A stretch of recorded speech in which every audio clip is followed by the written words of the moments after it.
접근성 지침은 총 24가지 지침으로 구성되어 있고 금년도 배점은 실태조사 점수의 동일하게 각각의 항목마다 배점을 달리하였습니다. 그래서 적절한 링크 텍스트 시점으로 시작해서 경고성까지 총 23개의 항목에 대해서 100점 만점의 비율을 두었습니다. 저희가 그 외적 근성에 대해서 기본적으로 가장 많이 나오는 오류들에 대해서 오늘 설명을 간단하게 드림으로써 기존에 하고 계셨던 오류들에 대해 어떻게 수정해야 될지 그런 부분들을 설명드리겠습니다. 그래서 가장 많이 나오는 것이 대체 텍스트에 대한 오류 부분인데요. 대체 텍스트의 오류는 항상 동등하게 제공해야 되는데 지금 보시는 오류처럼 일부를 누락하거나 아니면 간략하게 설명하거나 이런 부분들의 오류가 제일 많습니다. 그다음 Alt 이미지가 있을 경우에 그 이미지를 제공할 경우 비지빌리티 히든이나 디스플레이 론 또는 폰트 사이즈 제로로 제공하게 되면 실질적으로 센서 리더나 이런 부분에서 오류가 발생할 수 있기 때문에 그런 부분들을 조심해 주셔야 됩니다. 안내도나 좌석 배치 또는 주차장의 구역 같은 경우를 설명할 때는 시각적으로 어떤 위치에 어떤 것들이 위치해 있는지 정확하게 설명해 주지 않으면 시각장애인들은 이해할 수 없기 때문에 어떤 기준점을 잡고 어디서부터 어떻게 번호를 매기든지 어떤 것 옆에 무엇이 있다는 식으로 설명을 해 주셔야 됩니다. 동영상 같은 경우에 자막을 제공하거나 원고 또는 동기된 수화를 제공하도록 하시면 됩니다. 근데 현재 많은 사이트들이 동영상에 대한 자막을 제공하지 않거나 수화를 제공하지 않아서 오류들이 많이 발생하고 있습니다. 이 예시는 동영상을 올릴 때 이렇게 자막을 올릴 수 있는 콘텐츠 CC를 넣어주는 부분들입니다. 색과 무관한 콘텐츠 부분입니다. 색약자라든지 생명에 대한 부분으로서 실질적으로 색깔로만 어떤 콘텐츠를 표시하지 않고 패턴이라든지 모양 이런 걸로 표시를 해줘야 된다는 부분입니다. 명확한 지시사항 부분입니다. 어떠한 지시사항에 대해서 이것이 색깔로만 지시를 하지 말고 정확하게 어떠한 항목이다 이렇게 글을 넣어주라는 부분들입니다. 명도 대비 부분입니다. 명도 대비는 원칙적으로 4.5대 1을 기준으로 잡고 있는데요. 저희가 평가할 때는 3대 1을 만족하게 제공하시면 되는데 올해 평가사항에서 보시면은 어떤 텍스트 콘텐츠의 명도 대비가 맞지 않은 사례들이 상당히 많이 있었습니다. 저희가 이거를 측정할 때는 3대1 기준으로 컬러 체크를 통해서 하는데 실질적으로 포토샵이나 이런 곳에서 만들었을 때 3대0을 맞춰 놓으면 이게 외부로 올라가면서 색깔이 약간 떨어지는 경우들이 있습니다. 이런 경우를 대비해서 되도록이면 3.0으로 포토샵 작업하지 마시고 약간 높게 작업을 해주시면 그거에 대한 외부로 올렸을 때 3.0 이상이 될 수 있는 상황이 되겠습니다. 명도 대비에 예외되는 부분들인데요. 대부분 로고라든지 어떠한 사용할 수 없는 것들은 명도 대비를 마치지 않아도 됩니다. 자동 재생 부분은 동영상이나 이런 부분들이 실행될 때 바로 들어갔을 때 자동으로 재생되는 부분인데요. 저희가 점검한 사이트들 중에서는 문화정보 사이트 관련된 사이트에서는 없었습니다. 콘텐츠 이웃된 콘텐츠 구별 부분인데요. 이것도 마찬가지로 저희 컨설팅 쪽에서는 내용이 나온 게 없지만 혹시나 콘텐츠들을 만드실 때 그 핸드폰이나 이런 부분으로 서비스를 하다 보니 콘텐츠들끼리 겹치지 않게 좀 간격을 두고 제공하라는 부분들입니다.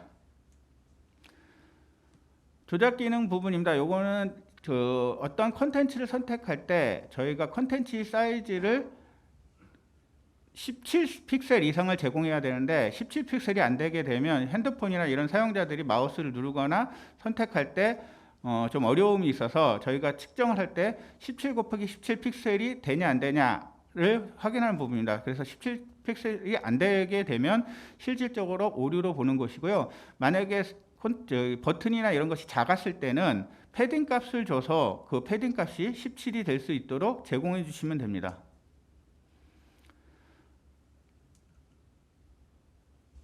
정지 기능 부분입니다.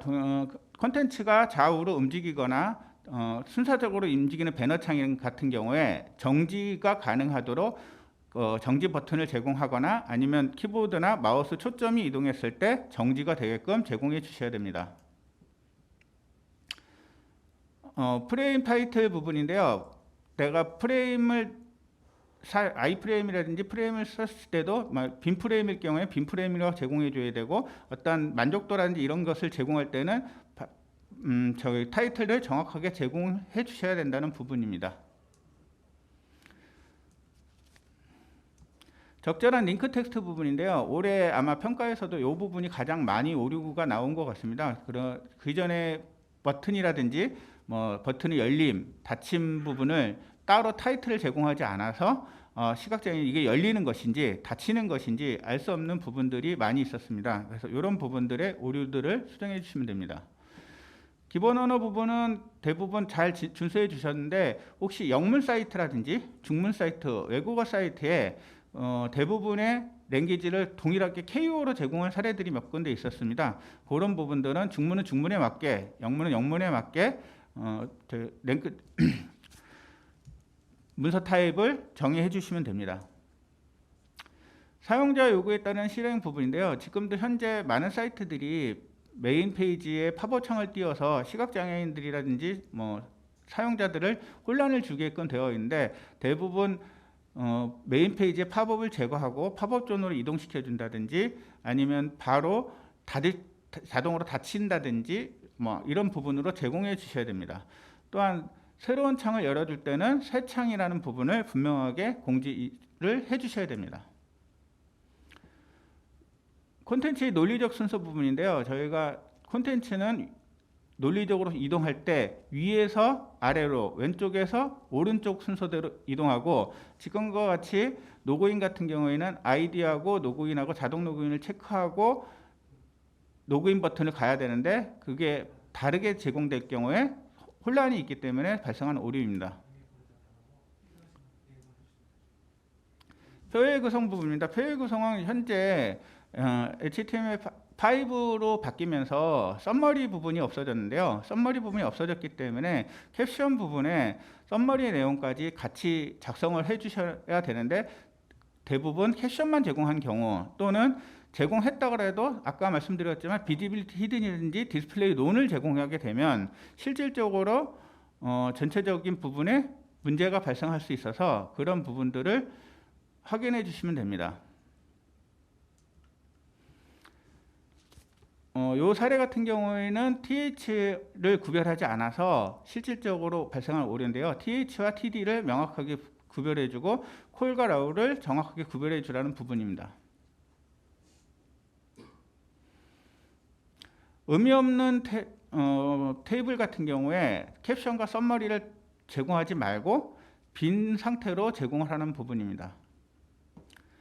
레이블 부분인데요. 레이블은 레이블과 레이블 퍼와 아이디 값을 연결해 주는 게 기본적인데, 만약에 레이블 퍼와 아이디를 연결해 주지 못할 경우에 타이틀 값으로 제공해 주시고, 여기 레이블을 제공했는데도 마찬가지로 비지빌리티 히든이라든지 디스플레이 논으로 제공하게 되면 오류로 보기 때문에 그런 부분들을 조심해 주시면 됩니다.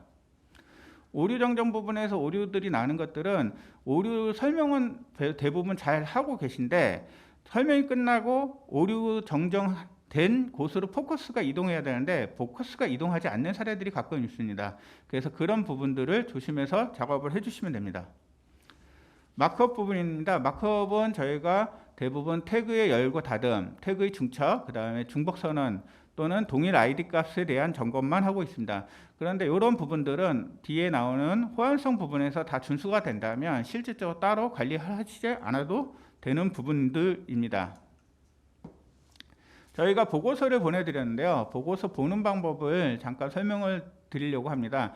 저희가 보고서는 전체 총평이 먼저 나가고요. 그 다음에 저희가 점검한 페이지에 대해 한 페이지당 23가지 점검을 통해서 점검표가 나가고요. 그 다음 거기에 대해서 각각의 페이지에 어디 부분에 오류가 있다라는 부분을 보여드립니다. 그 다음 그 오류 뒷부분에 각 항목별로 이런 것들을 어떻게 조치를 해야 되는지 따로 표시를 해드렸습니다. 그래서 이런 부분들을 보시고 전체적인 내용을 이해하시려면 뒤쪽에 접근성에 대한 참조 자료를 별도로 달아드렸으니 그 부분을 확인하시면 됩니다.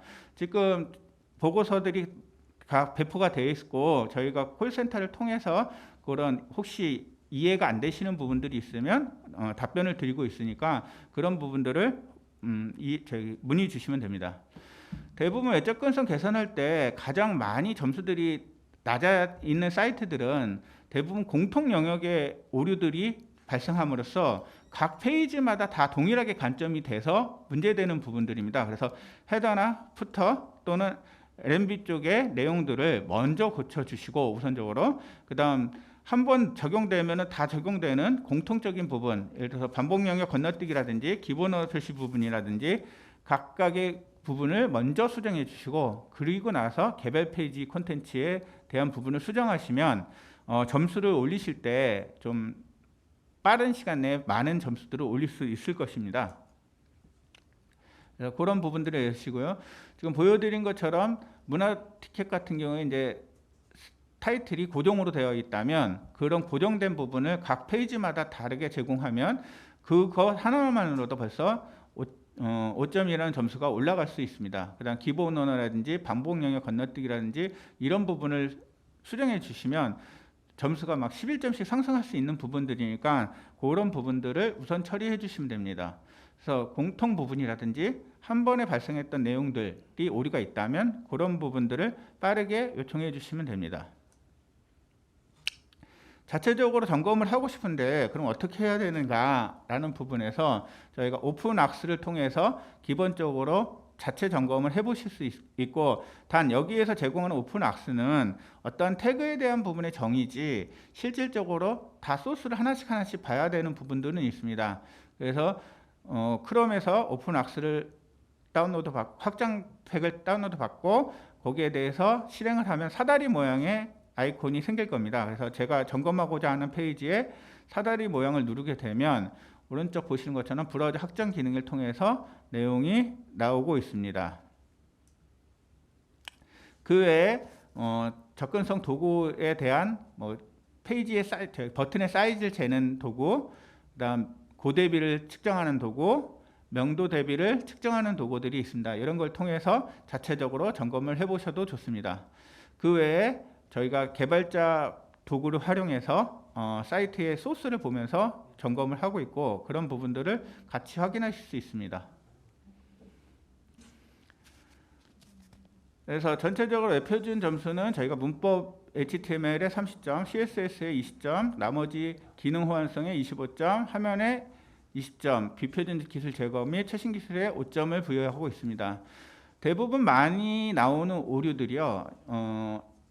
특수 문자를 사용할 때 엔티티 코드를 사용해 줘야 되는데 엔티티 코드를 사용하지 않아서 발생하는 오류들입니다. 그래서 %AMP 부분을 꼭 같이 제공해서 그런 부분들을 제공해 주시면 되고 태그에 포함된 부적절한 오류는 대부분 하이 태그가 없는 것들이 하이 태그를 쓴다든지 구조적으로 맞지 않는 태그를 쓰는 경우들이 있습니다. 그런 부분들이 많이 오류가 나왔고요.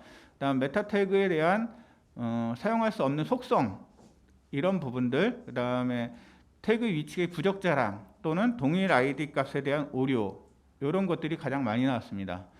CSS 같은 경우에는 대부분 오류가 있다고 해도 파일들이 몇 개 되지 않기 때문에 동일하게 적용이 될 겁니다. 그래서 실질적으로 각 페이지마다 HTML 문법 준수 부분보다는 CSS를 먼저 수정해 주시는 게 호환성 점수를 올리는 데는 더 좋습니다. 그래서 대부분의 CSS 오류는 속성이 누락되는 오류들인지 아니면 단위 값이 맞지 않은 단위를 사용했다든지 0값을 주지 않아야 되는데 0값을 줬다든지 UTF에 대한 정의를 CSS에 했다든지 이런 부분들의 오류가 가장 많았습니다.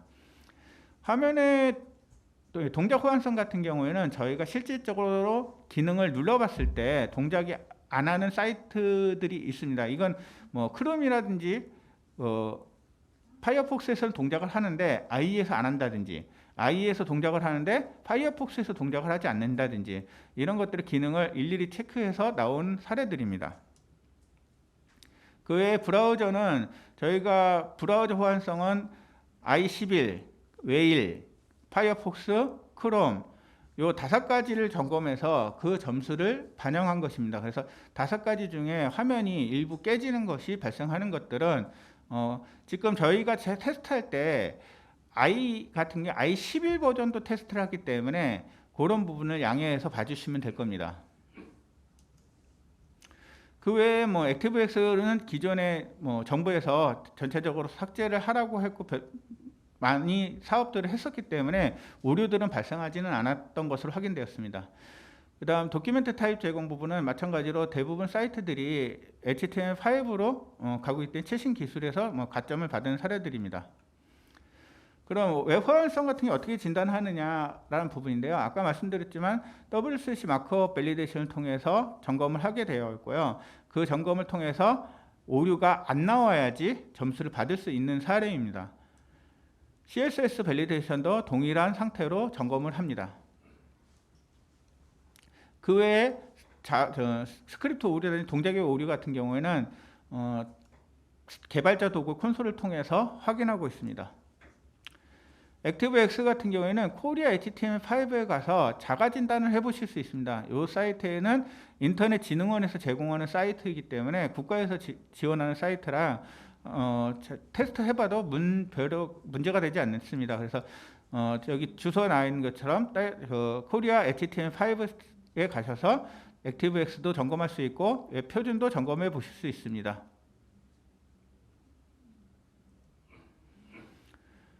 그 다음에 액티브엑스 상태를 확인하는 부분입니다.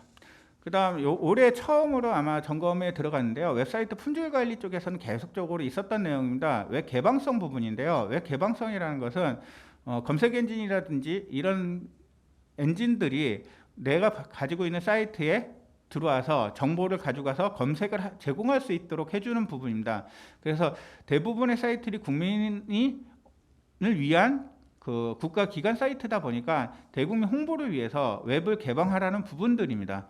이 부분에서 전화 주시던 분들이 많이 계신데요. 이런 부분들이 다 해야 되느냐?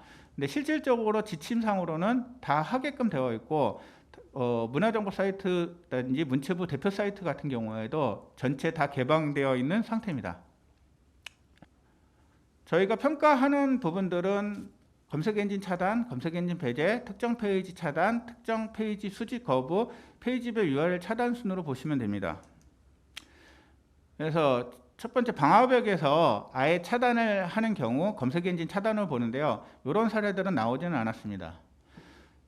대부분 검색엔진 배제 선언 부분에서 나왔는데요. 이것은 novo.txt 파일을 가지고 전체를 개방했느냐 아니면 부분 개방했느냐 아니면 전체를 차단했냐라는 부분인데요. 저희가 점수를 감점할 경우에는 novo.txt를 사용하지 않았거나 또는 novo.txt에서 전체 개방을 하지 않았을 때 감점으로 봅니다.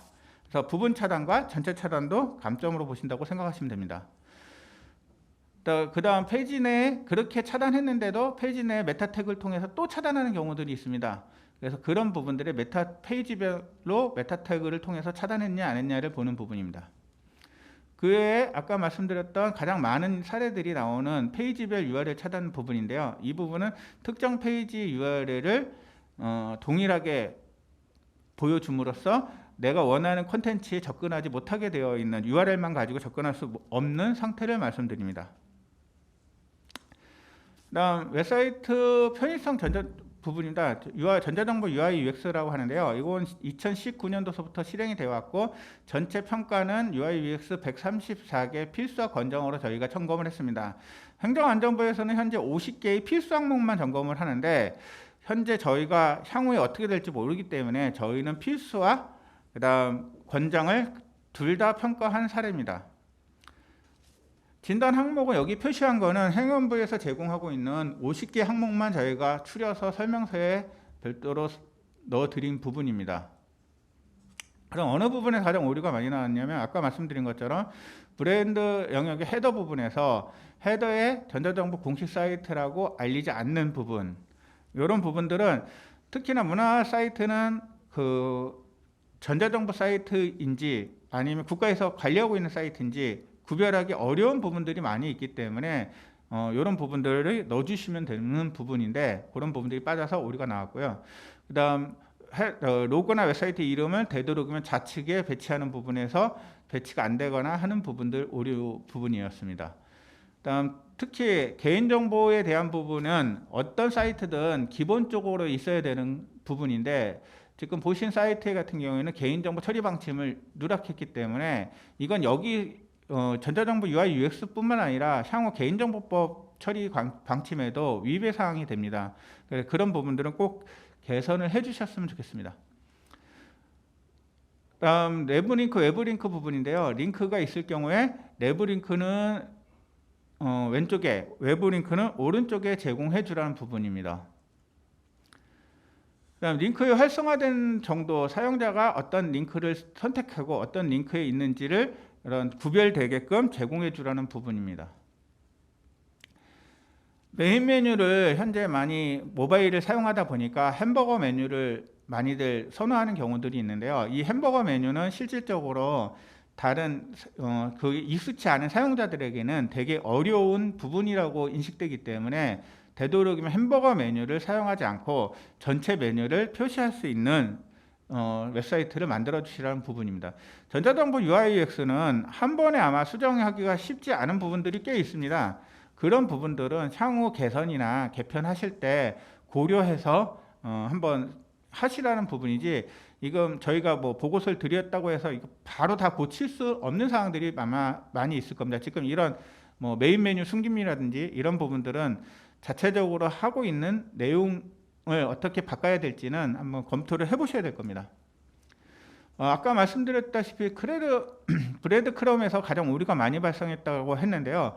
내가 웹사이트 현재 위치를 알려주는 브레드 크럼에서 좀 더 사용자에게 편리하기 위해서 각각의 브레드 크럼에 제공한 링크를 제공해 주셔야 되는데 브레드 크럼에 링크를 제공하지 않아서 많은 사이트에서 오류로 지적되는 부분입니다. 일단 탭 메뉴 같은 경우에 동일한 일관성 있게 탭을 준다든지 뭐 이런 부분들에 대해서 별도로 2개 이상의 탭을 모양을 가지고 간다든지 이런 것들을 좀 되도록이면 하지 말라는 부분입니다.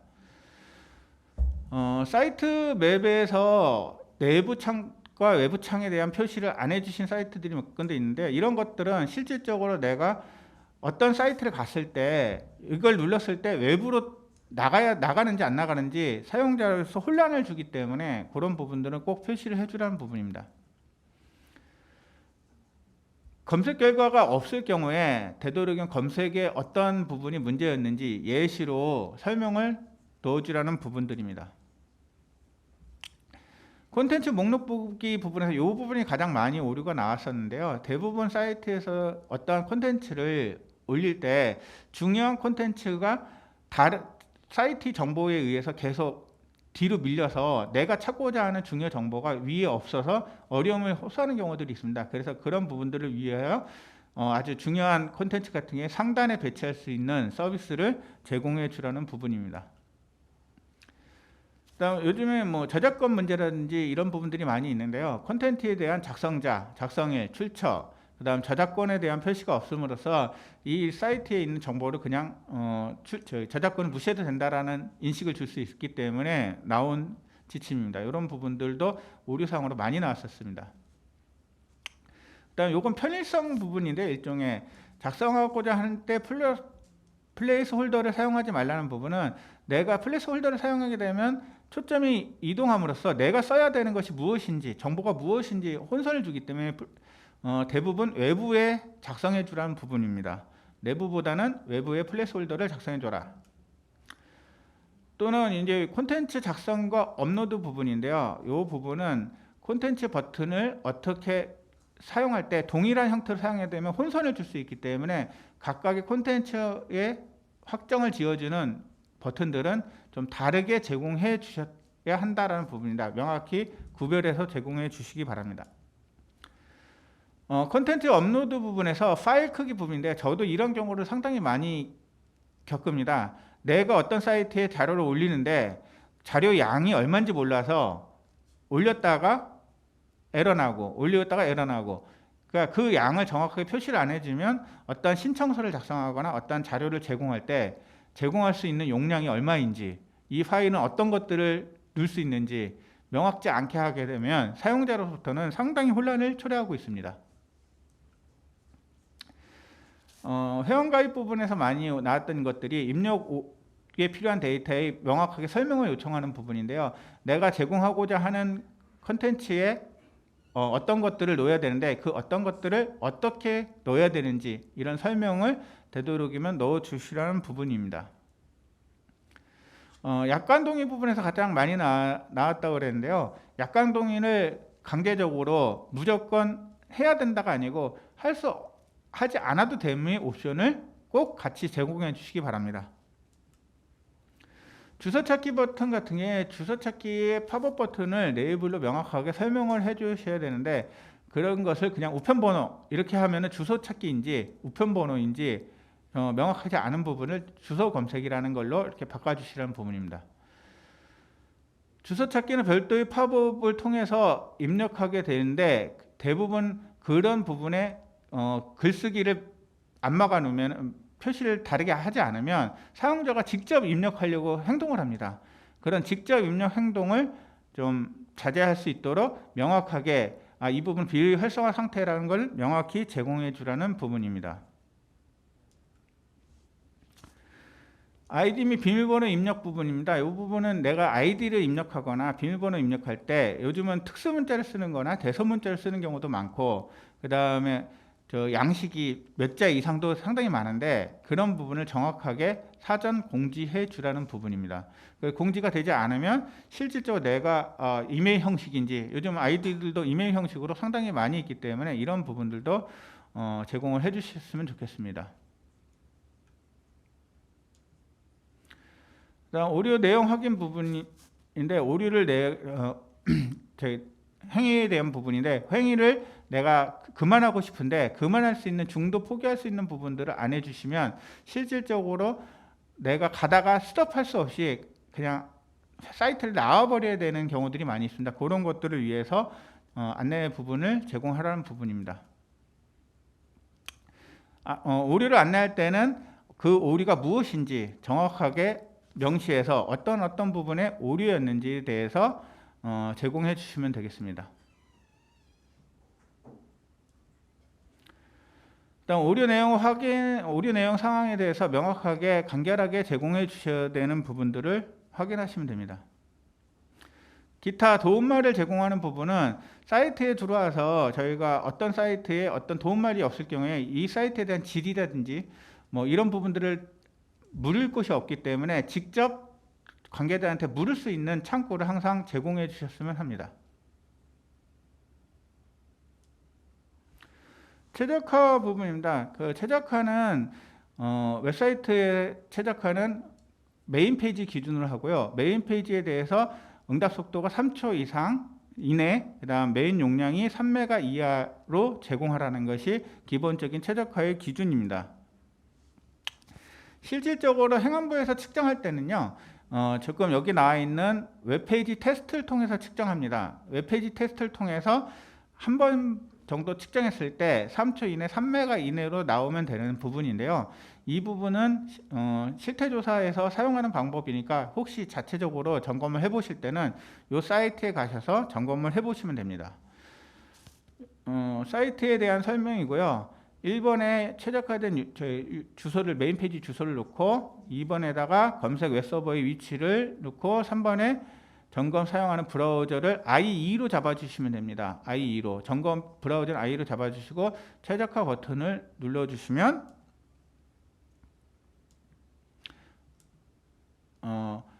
결과가 나오는데요. 이때 행안부에서는 앞에 있는 스타트 초하고 뒤에 있는 보이는 용량만 확인하시면 됩니다. 그 점을 아마 확인하시면 되겠습니다. 마지막 사이트 효율성 부분인데요. 저희가 원래 이 사이트는 웹로그를 제공하고 있는데 그 현재 웹로그를 제공하는 사이트가 110개 사이트고 그 외에 나머지 사이트들은 관리를 못 해드리고 있으니까 혹시나 웹로그가 필요하신 분들은 구글 애널리스트가 상당히 잘 되어 있습니다. 그래서 구글 애널리스트를 사용할 수 있도록 그 구글에 대한 내용들을 조금 저희가 정리해 봤습니다. 그래서 크롬에서 브라우저 설치하고 구글 계정을 생성해 가지고 아래처럼 어떤 테스트 계정을 설치를 하셔서 그걸 통해서 계정을 만드시고 그 만드는 것에 대해 사이트 이름을 제공하시고 그 나머지 순서대로 뭐 추적할 URL, 국가 그다음 다음을 누르시면 비즈니스 규모를 물어봅니다. 그런 것들을 다 체크하셔서 아마 사용을 하시면 지금 뭐 문화정보에서 제공하는 솔루션도 상당히 좋은데 실질적으로 그런 것들을 제공 못 받는 사이트들은 구글 애널리스트를 사용해서도 원하시는 정보라든지 기본적인 데이터는 다 받으실 수 있으니까 되도록이면 한번 이걸 가지고 사용을 해보시면 좋겠습니다.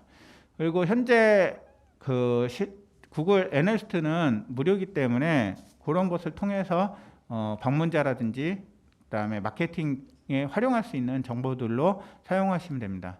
그 마지막에 이제 웹 신뢰성 부분인데요. 저희가 이 신뢰성 부분에서는 두 가지를 평가했습니다. 여기 나와 있는 자료의 채시나 지식 정보에 대한 개인정보 보호, 정보 오류 부정, 뭐 게시물 부분도 다 봐야 되는데 저희가 알 수 없는 부분들이 상당히 많기 때문에 저희가 저기 평가한 거는 데드링크하고 동해독도 지도 표기 AIP를 평가하였습니다.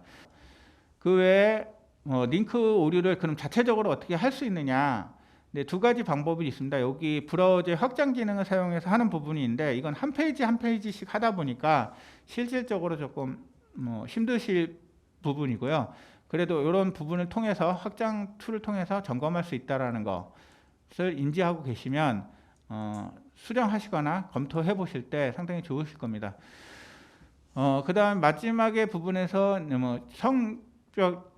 성별 영역평가 점검편인데요. 요거는 기존의 그 문체부에서 이런 부분들은 좀 성적인 차별적인 부분들이기 때문에 좀 점검해서 되도록 잘 컨텐츠를 올리실 때 한번 검토하는 자리가 됐으면 좋겠다라는 내용들입니다.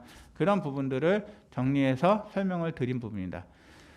이렇게 해서 전체적인 내용을 설명드렸는데요. 되게 빠르게 진행을 해드린 거는 실질적으로 보고서는 각 사이트별로 저희가 배송을 드렸고 보고서 내용 중에 궁금하신 사항이 있으면 콜센터라든지 메일로 문의를 주시면 그런 것들은 저희가 실질적으로 개별적으로 답변을 드릴 수 있으니까 그런 점 양지해 주시기 바랍니다.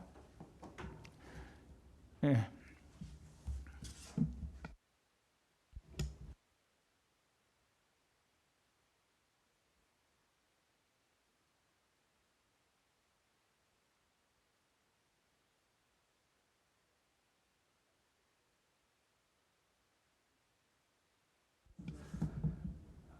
안녕하세요. 저는 와이즈트래커의 김선준입니다. 지금부터 웹로그 분석 솔루션 교육을 시작하도록 하겠습니다. 웹로그 분석 교육의 목차를 먼저 보시면 실제 크게 웹로그 분석에 대한 이해, 기본 개념, 그리고 지금 현재 사용하시는 웹로그 분석 솔루션에 대한 어떤 인터페이스와 데이터 항목들에 대해서 간략하게 설명드리도록 하겠습니다. 그리고 추가로 실제 실사용 사례를 위해서 한국문화정보원의 문화포털에서 작년 하반기에 실제 전문가 컨설팅을 진행했었던 그 내용을 통해서 사례에 대해서 설명을 추가적으로 드리도록 하겠습니다. 일단 첫 번째 분석 시스템 작동 원리를 말씀드리겠습니다. 다른 것보다 그냥 저희가 얘기하는 이 웹로그 분석을 웹로그 분석이 어떻게 되는지를 이해하시려면 크게 데이터 수집, 데이터 처리, 리포팅 이 3단계로 구성되어 있다는 것만 이해하시면 될 것 같습니다. 그래서 데이터 수집을 위해서는 실제 분석 스크립트라고 불리우는 어떤 스크립트가 실제 웹사이트에 들어가 있어야 되고 그러면 사이트에 방문자들이 들어오면 방문자들의 행동을 측정하고 측정 데이터를 실제 서버로 전송하는 프로그램이라고 말씀드릴 수 있습니다.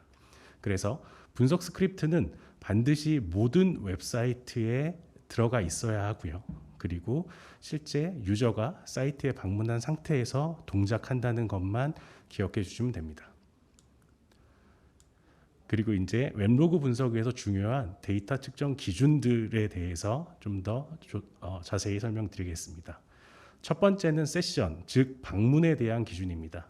사용자가 사이트에 방문하였을 때 실제 사용자에 대한 어떤 유니크한 어떤 키가 발생이 되고 그때 그 키를 기준으로 사용자가 웹사이트 내에서 어떤 페이지들로 이동하는지에 대한 데이터라고 볼 수 있습니다. 그래서 분석 스크립트는 생성된 어떤 세션에 고유 아이디를 부여하고 해당 세션 내에서 발생한 행동들을 측정하도록 되어 있습니다. 그리고 유저가 사이트를 떠나면 해당 세션은 종료되어서 하나의 방문이 종료되었다는 걸로 데이터는 처리가 됩니다. 여기에 있어서 세션의 타임아웃의 기준이 상당히 중요합니다.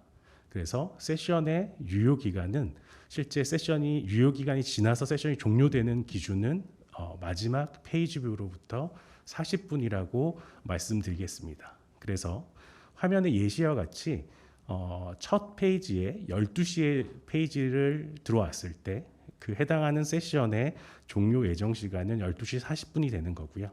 그 12시 40분이 되기 전에 두 번째 페이지가 조회가 되고 세 번째 페이지가 조회가 된다면 동일한 세션에서 하나의 방문자가 실제 웹사이트에 행동을 한 것으로 데이터는 분석이 됩니다.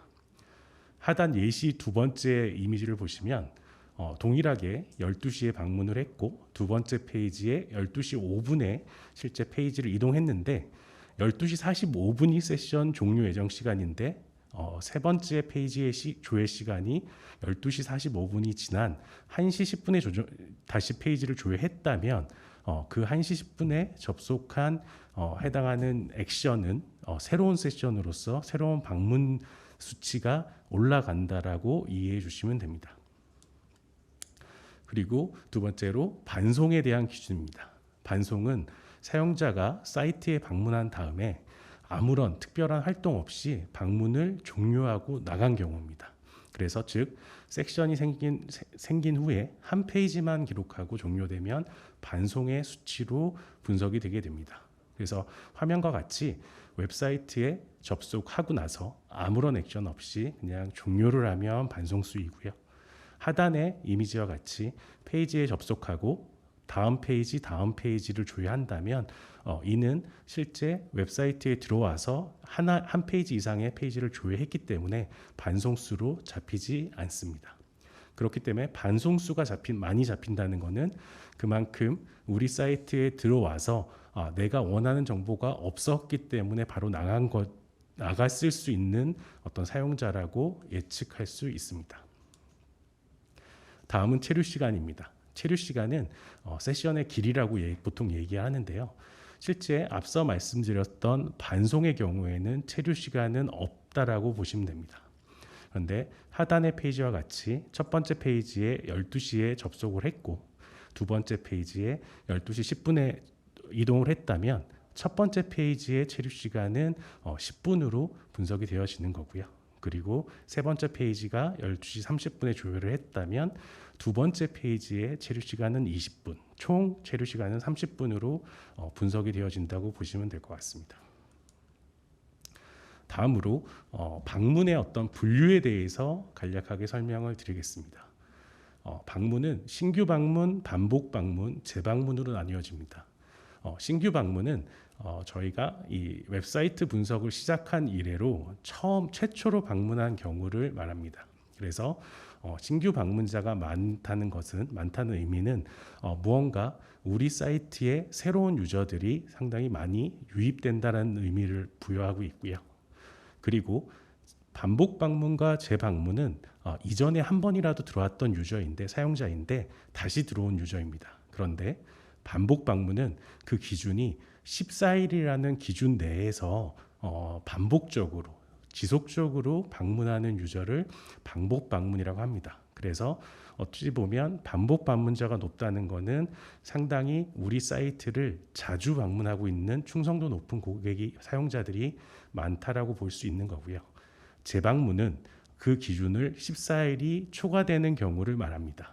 그래서 우리 웹사이트에 들어왔다가 정말로 오랜만에 다시 들어온 유저가 들어왔을 때 재방문수로 잡힌다고 볼 수 있습니다.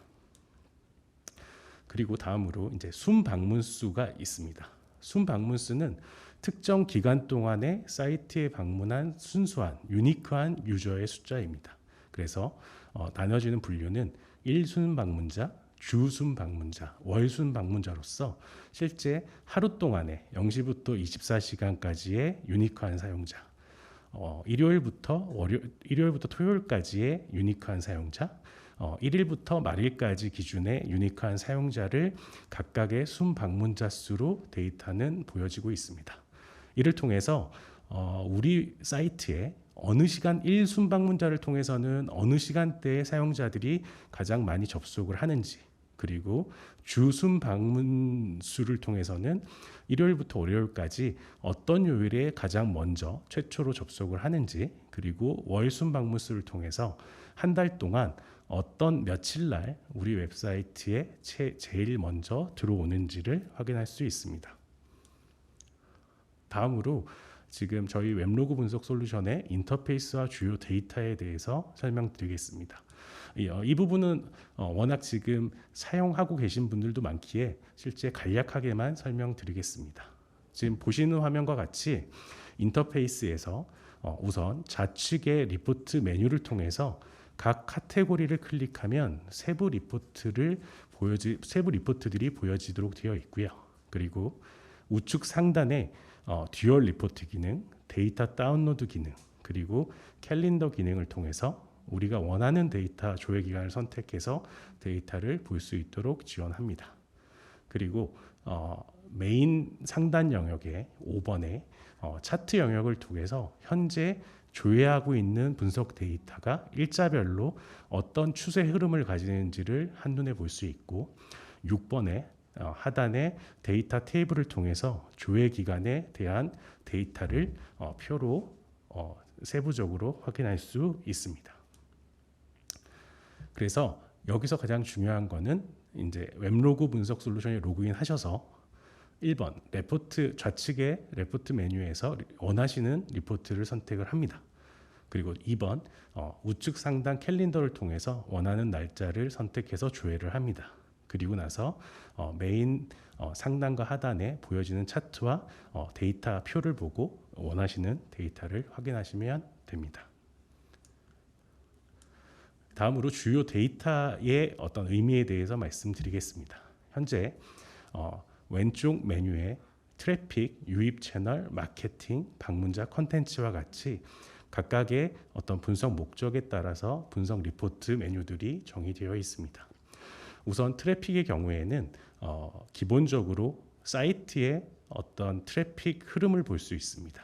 그래서 어떤 시간 흐름에 따라서 시간대, 일별, 요일별, 주별, 월별로 방문자들이 방문을 얼만큼 하는지, 페이지 뷰는 얼만큼 발생을 하는지, 반송률은 어떻게 되는지, 그리고 순 방문 수, 또 아까 앞서 설명드렸던 방문에 대한 분류를 신규 방문, 반복 방문, 재방문으로 구분해서 데이터를 조회할 수 있습니다.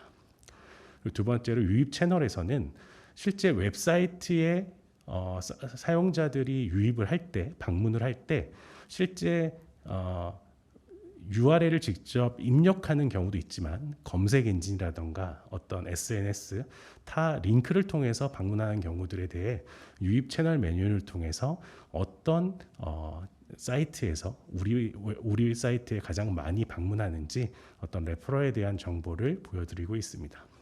그리고 마케팅 메뉴에서는 자동으로는 만약에 네이버와 다음에 어떤 유료 그 검색 광고를 한다면 그 키워드 광고에 대한 자동 분석이 이루어지고요. 그리고 각각의 기관에서 보유하고 있는 어떤 채널에 이제 어떤 링크, 웹사이트로 유입되는 링크가 있다면 트래킹 링크를 통해서 유입되는 데이터를 분석할 수 있습니다. 그리고 마지막으로 컨텐츠 메뉴에서는 사이트의 URL별로 어떤 페이지 뷰와 체류 시간들을 함께 확인할 수 있습니다. 지금부터는 이제 조금 그 질문이 많았던 어떤 데이터에 대해서 설명을 드리겠습니다. 우선은 리퍼럴이라고 얘기를 하는데요. 가장 기본적으로는 현재 사이트로 연결해주는 사이트의 주소를 어떤 분석할 수 있는 정보라고 말할 수 있습니다. 그래서 어떤 사이트를 통해서 우리 사이트로 방문하는지 식별하는 데 활용이 됩니다. 그런데 리퍼러는 항상 존재하는 것이 아니라 리퍼러가 없는 경우도 있고 리퍼러가 있는 경우가 있습니다. 없는 경우는 저희가 웹브라우저 주소창에 직접 URL을 입력한 경우는 리퍼러가 없고요. 그리고 즐겨찾기 북마크를 통해서 실제 웹사이트에 유입한 경우도 리퍼러가 없다고 보면 됩니다. 직접 방문인 거죠.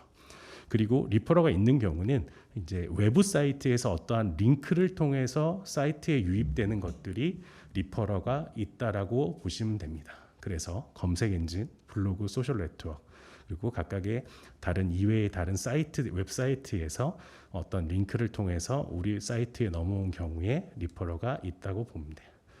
그런데 리퍼러가 유실되는 케이스가 상당히 많이 있습니다. 그런데 그 리퍼러가 유실되는 케이스의 가장 많은 부분을 차지하는 게 HTTPS 보안 채널에서 HTTP 기본 채널로 유입될 경우에 리퍼러가 가장 많이 유실되고 있습니다.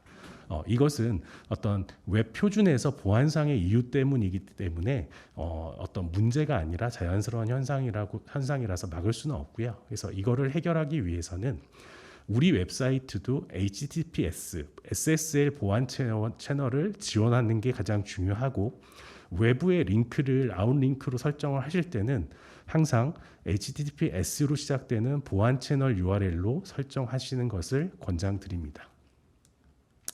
그리고 리퍼러가 또 유실되는 케이스 중에 하나가 그 처음에 우리 웹사이트에 랜딩될 때 화면에 보여지는 페이지는 메인 페이지이지만 메인 페이지가 접속되기 전에 인덱스 페이지가 있는 경우들이 있습니다. 그래서 이 인덱스 페이지에서 자동으로 메인 페이지로 리다이렉션 해주는 동작을 한다면 그때 이 인덱스 페이지에 실제 저희의 해당 어떤 분석을 위한 스크립트가 없으면 리퍼러가 유실하게 됩니다. 그래서 이를 해결하기 위해서는 인덱스 페이지 내에 분석 스크립트를 넣어 주시거나 리퍼러를 잃지 않기 위해서 서버 사이드 리다이렉션이라고 해서 개발자분들은 다 이해를 하실 것 같은데요. 서버 사이드 리다이렉션으로 페이지를 메인 페이지로 이동하시면 이 리퍼러 유실에 대한 문제는 해결될 수 있습니다.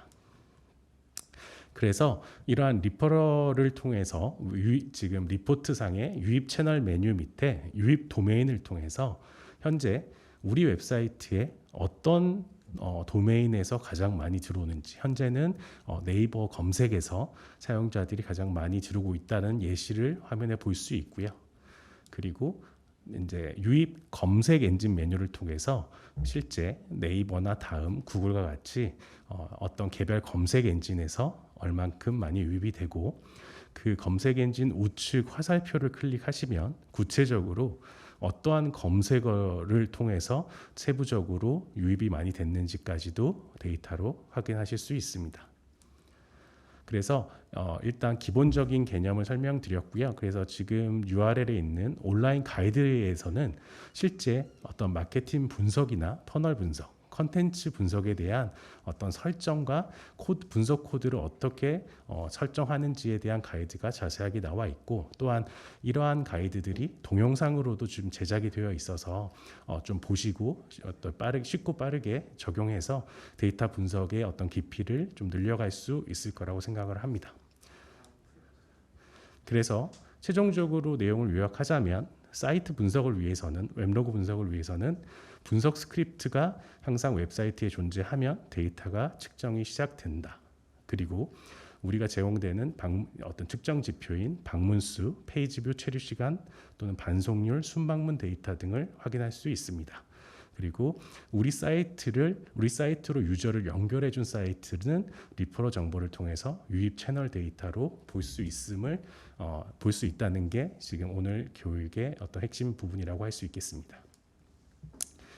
다음으로 앞서 말씀드린 것처럼 실제 사례에 대한 부분을 위해서 한국문화정보원의 문화포털 사이트를 작년 하반기에 저희가 전문가 컨설팅을 통해서 어떤 분석 범위 컨설팅을 한 사례에 대해서 좀 더 자세히 설명드리도록 하겠습니다. 그래서 우선은 크게 분석의 목적으로는 실제 문화 포털에서 실제 필요로 하는 데이터들이 어떤 데이터이고 어떤 사업을 진행하는 데 있어서 서비스를 제공하는 데 있어서 어떤 데이터들이 가장 필요로 하는지에 대한 임플리멘테이션 컨설팅을 진행하였습니다. 그래서 컨설팅을 통해서 사이트에 어떤 유입되는 유저, 사용자, 또 사이트를 구성하고 있는 메뉴나 컨텐츠, 또 어디에서 사이트로 가장 많이 유입되는지에 대한 어떤 보다 깊이 있는 데이터를 수집할 수 있도록 진행을 하였습니다. 그래서 궁극적인 목적은 데이터를 활용해서 웹사이트를 활성화하기 위한 어떤 기본적인 데이터 분석 환경을 마련한 부분이었고요. 그래서 분석 범위 지금 화면에 보시는 것은 분석 범위 정의서인데, 이 분석 범위 정의서가 나오기 위해서 실제 저희는 문화 포털의 담당자분과 실제 미팅을 통해서 실제 필요로 하는 데이터가 무엇인지를 확인을 했고요. 그러한 필요로 하는 데이터를 통해서 분석 범위를 다음 페이지부터 설명될 분석 범위 정의서의 항목들로 실제 정의가 되었다는 것을 설명드리도록 하겠습니다. 크게 분석 범위는 세 가지로 일단은 정의를 할 수 있습니다. 그래서 첫 번째는 웹사이트의 어떤 유저, 사용자가 되겠죠. 그래서 웹사이트의 사용자들이 어떤 회원 가입이나 로그인 같은 액션을 할 수도 있고요. 또 회원 가입을 할 때 어떤 입력되는 정보가 있는 경우도 있습니다. 유저의 어떤 데모그래픽, 성별과 연령대, 그리고 각 기관에서 유저에게 어떤 부여한 회원 등급 같은 유저의 속성 정보들도 그에 해당할 수 있습니다. 그래서 그런 어떤 유저에 대한 부분들로 우선 정의할 수 있고요. 두 번째는 컨텐츠입니다. 웹사이트를 구성하고 있는 메뉴, 어떤 배너 클릭, 여기 지금 문화 포털의 경우에는 문양 조회라는 컨텐츠들에 대해서 사용자들이 얼만큼 관심이 있는지, 그리고 문화체험 컨텐츠라고 해서 실제 문화 포털에서 각각의 사용자들에게 제공하는 어떤 문화체험 컨텐츠들을 사용자들이 들어와서 관심 있게 보고 또 그 문화체험 컨텐츠에 참여를 얼만큼 하는지에 대한 컨텐츠 분석이 두 번째였습니다. 그리고 우리 문화 포털 웹사이트에 어디서 많이 유입이 되는지를 식별해서 실제 우리가 어떤 외부 미디어 전략을 추진할 때 실제 이런 어디에서 유입되는지에 대한 유입 데이터를 활용할 수 있었습니다. 그래서 이러한 분석을 통해서 기대 효과로서는 이제 회원 가입과 로그인을 거친 액티브 유저의 숫자를 우선 파악할 수 있고, 또 유저의 속성들로 최근에는 자체 로그인도 있지만 네이버 로그인 또는 카카오 로그인 같이 간편 로그인을 통해서 유입되는 유저들이 얼만큼 되는지도 파악할 수 있었습니다. 그리고 유저 속성에 따라서 데이터를 입체적으로 조회할 수 있어서 어떤 인사이트를 확보할 수 있었고, 또 주요 컨텐츠들에 대해서 사용자들이 어떻게 관심을 가지고 또는 메뉴들을 접근하는지에 대한 어떤 주요 행동 데이터들도 파악할 수 있었습니다. 그리고 외부 트래픽 소스를 식별해서 사이트의 어떤 활성화를 위한 미디어 전략에도 활용이 가능합니다. 그래서 보시는 것처럼 약 12가지의 어떤 분석 항목들이 도출이 되었고, 그 각각의 분석 항목별로 이제 분석에 대한 설정이 진행이 되어서 현재는 문화 포털의 경우에는 여기서 정의된 분석 데이터들을 다 실제 분석 리포트를 통해서 제공을 받고 확인을 하고 있습니다. 그래서 각 항목들에 대해서 우선 설명드리겠습니다.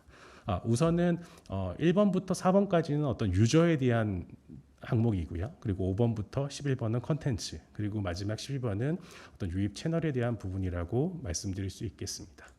우선은 분석 항목으로서 회원 가입과 로그인이 있습니다. 이제 문화 포털의 경우에는 어떠한 문양 다운로드나 어떤 이벤트에 참여하기 위해서는 반드시 회원을 가입해야 됩니다. 그래서 이 문화 포털을 얼마나 적극적으로 유저가 이용하려고 하는지에 대한 데이터를 실제 2번의 측정 대상의 회원 가입 페이지를 통해서 분석을 설정을 해서 실제 일자별로 회원 가입 수가 3번은 이제 저희가 가상의 데이터로 예시를 적용한 겁니다. 얼만큼의 사용자들이 회원 가입하는지를 알 수 있고요. 두 번째로는 측정 대상에서 각각의 단계들이 존재합니다. 실제 약관 동의, 정보 입력, 이러한 정보, 그러니까 회원 최종 완료까지의 각 단계별로 어떤 회원 가입의 전환율과 이탈률까지도 데이터 분석을 통해서 확인이 가능합니다. 앞서 말씀드린 것처럼 로그인의 경우에도 이번에 측정 대상 화면을 보시면 실제 문화 포털의 자체 로그인도 있지만 네이버 간편 로그인, 카카오 간편 로그인과 같이 어떤 로그인의 어떤 타입별로 어떠한 로그인 방식을 통해서 사용자들이 가장 많이 로그인 되는지까지도 데이터 분석을 통해서 적용이 가능했습니다. 그리고 유저 중에 유저들이 이제 이번에 어떤 화면 스크린샷을 보시면 개인 정보가 있어서 좀 블러 처리가 되어 있는데요. 실제 회원 가입 시에 입력한 정보, 그 정보가 성별이나 연령대 또는 지역과 같은 정보들이 있다면 그러한 정보들을 분석의 항목으로 설정해서 실제 데이터들을 세분화해서 볼 수 있도록, 그래서 어떤 성별에 따라서 사용자들이 관심 있는 콘텐츠가 어떻게 달라지는지 또는 지역별로 이러한 유저의 속성별로 데이터를 보다 세부적으로 볼 수 있게끔 지원이 가능합니다. 그리고 유저에 대한 마지막 부분으로서 여기서는 문공 레벨이라고 하는데요. 실제 회원 가입을 했을 때 문화 포털의 경우에는 회원별로 어떤 레벨을 부여하고 있었고 그 레벨이 실제 사용자 유저들의 어떤 활동의 어떤 정도에 따라서 레벨이 그러니까 올라가게 됩니다. 그래서 그러한 문공 레벨조차도 실제 측정 대상으로 분석을 해서 모든 데이터들을 각 레벨별로 레벨이 기본 레벨과 이제 상위로 업그레이드되는 레벨별로 사용자들이 어떤 행동이 다른지를 데이터로 분석도 가능했습니다. 자, 이제 다음으로 컨텐츠에 대한 부분입니다. 컨텐츠 중에서는 실제 사용자들이 기관의 웹사이트에 들어와서 가장 많이 하는 행동 중에 하나는 아무래도 검색일 것 같습니다. 그래서 유저가 사이트에 들어와서 정말로 내가 필요로 하는 정보가 무엇인지를 검색하는 행동이 통합 검색이어서 어떠한 검색어들로 검색이 많이 발생을 했는지, 그리고 여기 예시에는 없지만 검색어별로 검색 결과가 없는 케이스들도 분명히 있습니다. 그런데 검색은 많이 했는데 검색 결과가 없다는 것은 우리 웹사이트에 들어온 사용자가 어떤 원하는 것들이 제공이 되지 않는다는 의미를 말하기 때문에 이런 통합 검색 결과 분석을 통해서 그러한 고객들의 사용자들의 니즈를 파악할 수 있습니다. 두 번째는 메뉴에 대한 클릭에 대한 분석입니다. 그래서 측정 대상 2번 화면에 보시는 것처럼 크게 문화 포털의 경우에는 5가지 원뎁스 메뉴가 있고 하위로 투뎁스의 메뉴들이 존재하는데 사용자들이 주로 이용하는 어떤 메뉴들이 무엇인지를 메뉴 클릭수 분석을 통해서 실제 데이터를 확인할 수 있습니다. 다음으로는 메인 페이지의 배너 분석입니다. 배너 클릭 분석이라고 해서 문화 포털의 경우에는 메인 페이지 내에 실제 롤링 배너가 존재하고 그 롤링 배너에는 다양한 이벤트라던가 어떤 실제 그 시점에 어떤 진행하고 있는 소식들을 보여주고 있는데요. 실제 메인 페이지에 랜딩한 방문자들이 어떤 배너를 통해서 사이트로 연결되는지 이런 부분들을 측정할 수 있게끔 배너에 대한 분석을 진행하였습니다. 그래서 사용자들이 관심 있어 하는 이벤트가 무엇인지 이런 부분들을 데이터로서 확인할 수 있었습니다. 그 다음에는 컨텐츠, 세부 컨텐츠라고 볼 수 있는 문화 포털의 문양 조회에 대한 분석입니다. 그래서 문화 포털 방문자들이 문양 자료를 가장 많이 조회하고 있고 어떤 문양에 대한 관심도를 조회수로 알 수 있고 또 각각의 지금 이 측정 대상 하단에 보시는 것처럼 문양에 대해서 이미지를 다운받거나 원본을 다운받는 등의 액션들이 있습니다. 이러한 액션들은 반대로 얘기한다면 어떤 컨텐츠 페이지에서 어떤 참여를 한다거나 어떤 외부에 제휴가 되거나 연결되는 링크로 가는 것에 대한 액션들도 분석이 가능하다는 의미입니다. 그래서 다음 화면에 보시는 것처럼 문양 이미지에 대해서 이렇게 이미지 다운로드와 원본 다운로드들이 얼만큼 수치로 발생되는지 어떤 문양을 사용자들이 가장 원하고 있는지를 데이터로서 확인이 가능합니다. 그리고 다음으로 이제 문화 체험 콘텐츠라고 해서 실제 문화 포털 내에서 다양한 어떤 전시나 공연에 대해서 데이터들을 콘텐츠를 제공을 하고 있는데 그 전시 공연이나 전시에 대한 콘텐츠의 관심도를 방문 수나 페이지 뷰 체류 시간으로도 볼 수 있지만 실제 화면상에 어떤 여기 같은 경우에는 어떤 예매라던가 좀 더 자세한 정보를 보기 위해서 자세히 보기라는 어떤 액션 버튼이 있었습니다. 그런 액션을 통해서 사용자들이 우리가 어떤 예매를 위해서 또는 제휴가 되어 있는 어떤 웹사이트로 이동하는 것들이 얼만큼 발생하였는지조차도 데이터 분석을 통해서 확인할 수 있었습니다. 이제 마지막으로 외부 유입에 대한 부분이 있습니다. 외부 유입은 지금 현재는 검색 포털을 거쳐서 문화 포털 사이트로 방문하는 경우가 상당히 많은데 어떠한 포털에서 가장 유입되는지를 보고 싶었던 게 첫 번째고, 그래서 앞에서 설명드렸었던 유입 채널을 통해서는 어느 포털에서 들어오는지는 확인할 수 있었습니다. 그런데 실제 그 해당하는 포털에서 들어온 사용자들이 어떤 행동을 했는지를 보시려면 지금 현재 보시는 것처럼 검색 포털 세그먼트 기능을 통해서 실제 일자별로 어떤 포털에서 네이버나 다음 포털에서 얼만큼의 사용자들이 들어와서 어떤 행동을 했는지, 또는 문화체험 콘텐츠와 같이 우리 웹사이트를 구성하고 있는 콘텐츠들을 네이버에서 들어온 유저가 더 많이 관심을 갖는 콘텐츠는 무엇인지, 다음을 통해서 들어온 유저들이 더 많이 관심을 갖는 콘텐츠인지를 실제 이 유입 채널 분석을 통해서 지원이 가능했습니다.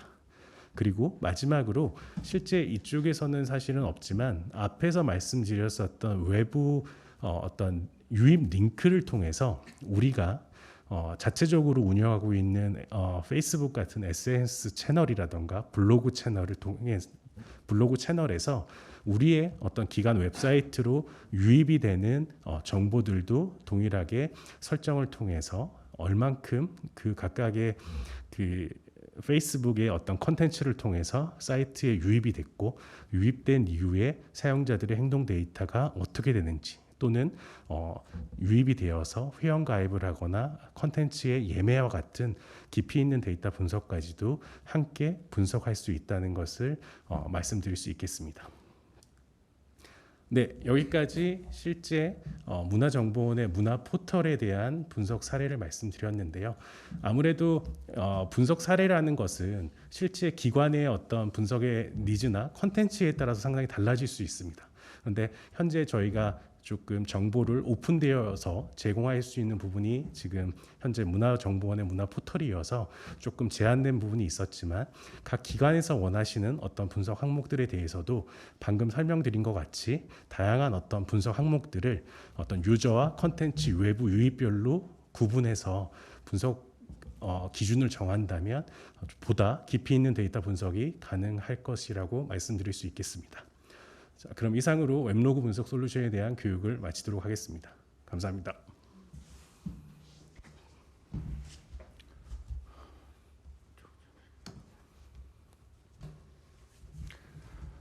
네, 질의응답을 받겠습니다. 그래서 저희가 질의응답에서 첫 번째 나왔던 것 중에 하나가 IE가 곧 서비스 종료되는데 이것의 호환성 체크하는 부분에 대해서 질의해 주셨는데요. 지금 현재 외적 접근성 테스트는 i11 기준으로 하고 있습니다. i11 기준으로 하고 있는 것들이 지금 웹사이트 접근성 품질 심사에서 동일하게 하고 있고 이것이 아직 개정되지 않았습니다.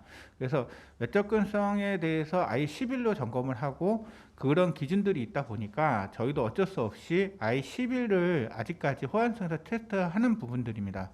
대부분 사이트들이 웹접근성도 같이 점검을 하는데 i11에서 점검을 안 하게 되면 실질적으로 장애인들 사용자들은 대부분 i11을 사용하고 있다라는 것이 이야기들이기 때문에 그런 부분 때문에 i11을 체크하고 있습니다. 다음 두 번째 질문으로 전자정부 공식 웹사이트에 대한 최상위 이미지 배치 부분은 문화체육관광부 안에 문화체육관광부 대표 누리집에 상단에 그 소스 이미지가 있습니다. 그 이미지를 다운로드 받아서 같이 쓰시면 될 것 같습니다.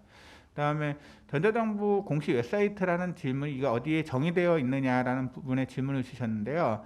그 부분은 저희 전자정부 UI UX 필수 지침에 규정되어 있고, 그 전자정부 UI UX에 대한 가이드는 행정안전부 사이트에 가셔서 전자정부 UI UX 가이드를 참고하여 주시면 좋겠습니다.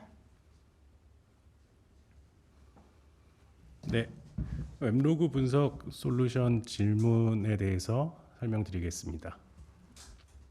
먼저 한국문화정보원에서 제공하는 웹로그 분석 서비스와 구글 애널리틱스 간의 차이가 무엇인지를 말씀 주셨는데요. 실제 분석의 방식과 기준은, 그러니까 분석의 방식은 동일합니다. 그런데 기준이 조금 차이가 있는데요. 뭐냐면은 실제 아까 앞서 설명드렸던 세션의 기준이 실제 구글 애널리틱스는 30분이 기준이고 한국문화정보원은 40분이 기준입니다. 이 차이가 있었던 이유는 뭐냐면 한국문화정보원에서 제공하는 웹 로그 분석 서비스가 그 이제 그러니까 오래 전부터 서비스를 진행하다 보니까 그 초기에 설정된 기준 자체가 40분으로 되어 있어서 실제 저희도 실제 그 기준에 동일하게 40분 세션으로 되어 있는 부분만 다르다고 볼 수 있습니다. 그래서 아무래도 세션 타임이 30분보다 40분이 많기 때문에 어떤 방문 수치 값들이 구글 애널리틱스보다는 조금 적을 수 있지만 실제 어떤 트렌드라던가 이런 부분들은 아무런 차이가 없기 때문에 문제는 없을 것 같고요.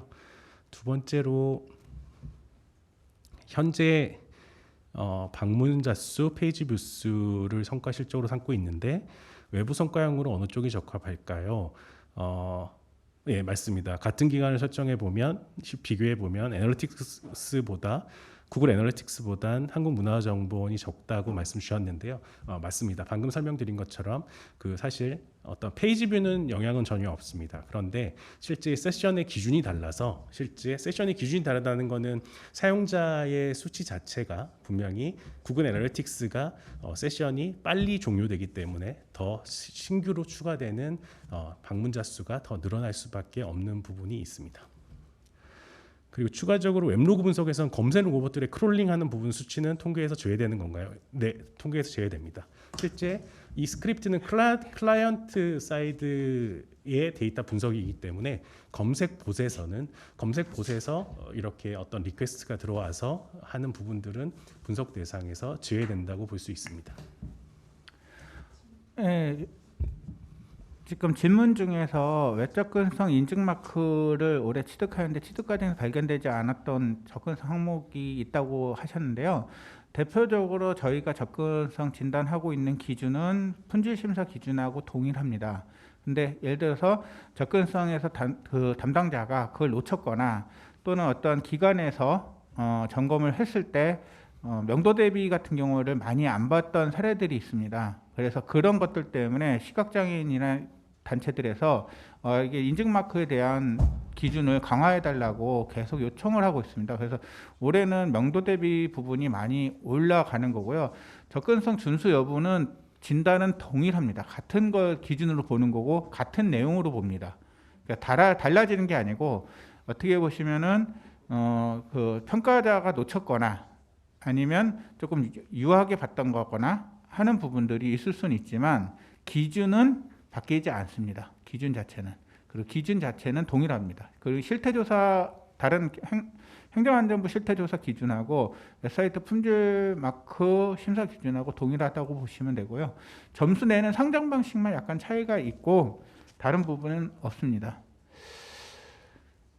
답변이 됐는지 잘 모르겠고 저희가 지금 왜 품질 점검을 계속 하고 있는데요. 이 부분에서 올해만 하는 내용이 아니고 앞으로 웹사이트 품질 관리가 작년도 2020년도 7월 말에 개정이 되면서 매년 웹사이트 품질에 대한 부분들이 계속적으로 대두가 되고 있습니다. 그래서 올해 한 번 하는 게 아니니까 각각의 사이트에 대한 개방성이라든 데드링크든 접근성이든 이런 부분에 대해서 좀 관리를 철저히 하시면 좋겠습니다.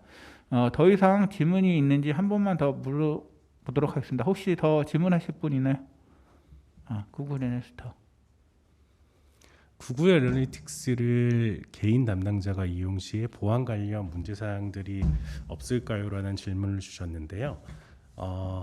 사실상 그 구글 애널리틱스는 이제 그러니까 우선은 한국문화정보원에서 제공하는 이 웹로그 분석 솔루션의 데이터는 문화정보원의 어떤 보안이 보장되어 있는 서버 내에서 데이터가 적재가 되고 관리가 됩니다. 그런데 구글 애널리틱스 같은 경우에는 저희 쪽에서 관리하는 그러니까 저희가 관리할 수 없는 영역이겠죠. 구글의 어떤 클라우드 저장 공간의 데이터가 분석이 되다 보니까 어떤 그런 보안에 대해서는 어떻게 보장을 할 수 있다 없다라고 말씀드리기는 좀 힘든 부분은 있을 것 같습니다. 그래서 지금 현재 한국문화정보원에서는 그런 보안 이슈를 해소하기 위해서 이 문화정보원이 제공하는 웹로그 분석 솔루션을 통해서 서비스를 제공하는 것을 권장을 한다라고 말씀드릴 수 있겠습니다.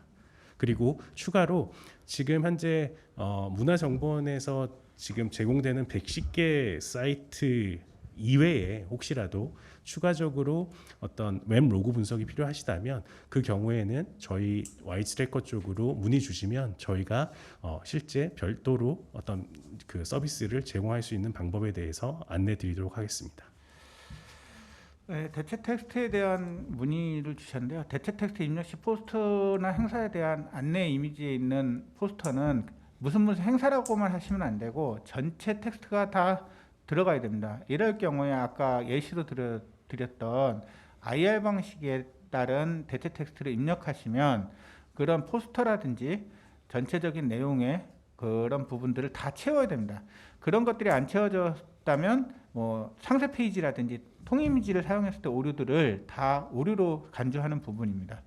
그래서 그런 부분들을 확인하셔서 더 점검을 하셔야 되고, 대체 텍스트는 아까 말씀드린 것처럼 간단하게 정리하는 게 아니고 보이는 텍스트를 그대로 동일하게 제공한다라고 생각하시면 될 겁니다.